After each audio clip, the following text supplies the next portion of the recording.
Hello learners, this is Sunil sir. This is my third video on MySQL question formats. So आज के video में हम लोग देखेंगे SQL queries based question based on without table.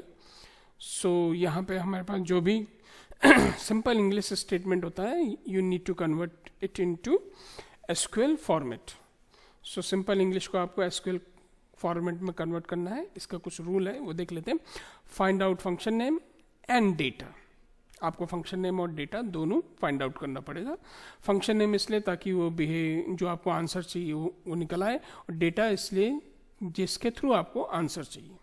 So let's start. Round the value. कई बार question में ही answer होता है, जैसे यहाँ पे राउंड द वैल्यू ऑफ पाई इतना देकर रखा with 2 decimal places. So round नाम का एक फंक्शन है जो राउंड करता है. सो अधिकतर हम सेलेक्ट कमांड का यूज़ करते हैं एसक्यूएल क्वेरीज बेस्ड में without table. SELECT select. So ROUND round value, ये फंक्शन का नाम हो गया. अब डेटा पता, ये रहा हमारा डेटा. हमने इसको कॉपी किया, यहाँ पेस्ट कर दिया. आप लोग लिख लीजिएगा कॉमा लगा के कितने प्लेसेस तक, 2 प्लेसेस तक. तो हाँ, यहाँ पे 2 है तो हमने लिख दिया 2, that is end semicolon. That's it. Now next is calculate the reminder.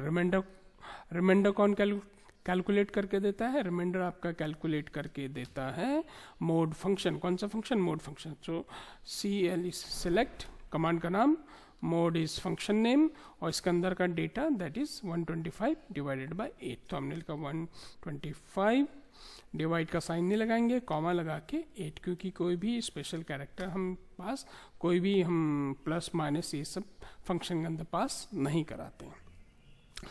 हम ये कॉमा इसलिए पास कराते हैं ताकि डेटा को हम सेपरेट कर सकें, क्योंकि ये अलग डेटा है और ये सेपरेट है. ये first data separated by second data. ठीक.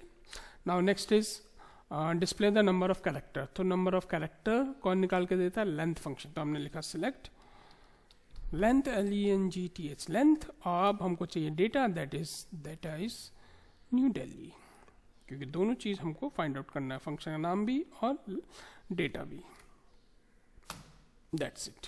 ये अपने आप ही लेंथ कैलकुलेट करके आपको दे देगा, length function. Next is first 5 characters. तो पहले के 5 कैरेक्टर या पहले के 2, 3, 4 जो भी हो, स्ट्रिंग के स्टार्टिंग पोजीशन से जो हमको कैरेक्टर निकाल के देता है दैट इज लेफ्ट, और जो राइट फंक्शन होता है वो आपके एंड से कैरेक्टर काउंट करके निकाल के देता है.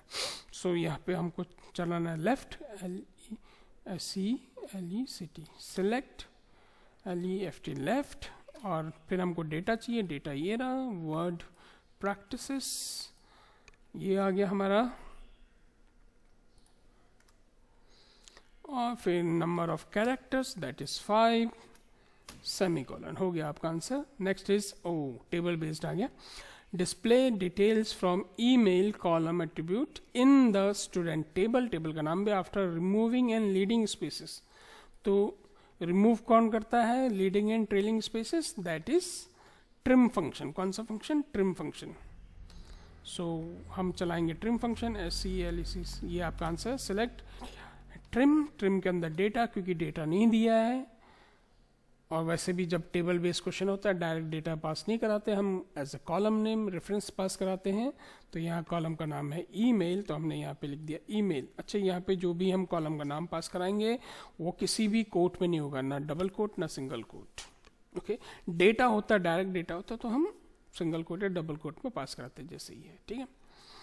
उसके बाद आ जाता है आपका टेबल का नाम, फ्रॉम STUDENT स्टूडेंट्स दे के रखा हुआ, ये रहा इन द टेबल स्टूडेंट्स. हो गया आपका answer. Next question. To calculate the exponent for raise to the power of, देखिए क्वेश्चन में ही आंसर है पावर. सिलेक्ट POWER पावर, या पाओ जो भी आप 3 को रेस करना है 4 से, दैट इज आंसर आना चाहिए आपका 81. Now to display current date and time. कौन डिस्प्ले कराता है? Select now command, SELECT select now. ये एक ऐसा फंक्शन है जो नॉन पैरामीटराइज्ड है, यानी कि इसके अंदर कोई भी डेटा पास नहीं होगा. अब next question, to round off. देखो सेम क्वेश्चन आ गया यहाँ पे. ये मैंने कई सैम्पल पेपर से निकाला है, तो ये मर्ज करके निकाले हुए क्वेश्चन है. ठीक है.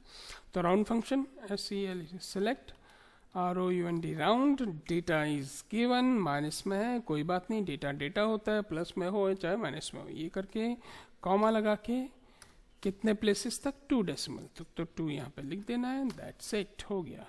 To remove all the leading and trailing spaces, कौन निकाल के देता है आपका, ये निकाल के देता है ट्रिम, ऊपर भी हमने ट्रिम किया, ऐसे ही सिलेक्ट ट्रिम, अच्छा कॉलम का नाम दे के रखा है TRIM ट्रिम, कॉलम का नाम दे के रखा है यूजर ID, और टेबल का नाम दे के रखा है हमारा user, USER user, that's it, हो गया आपका आंसर।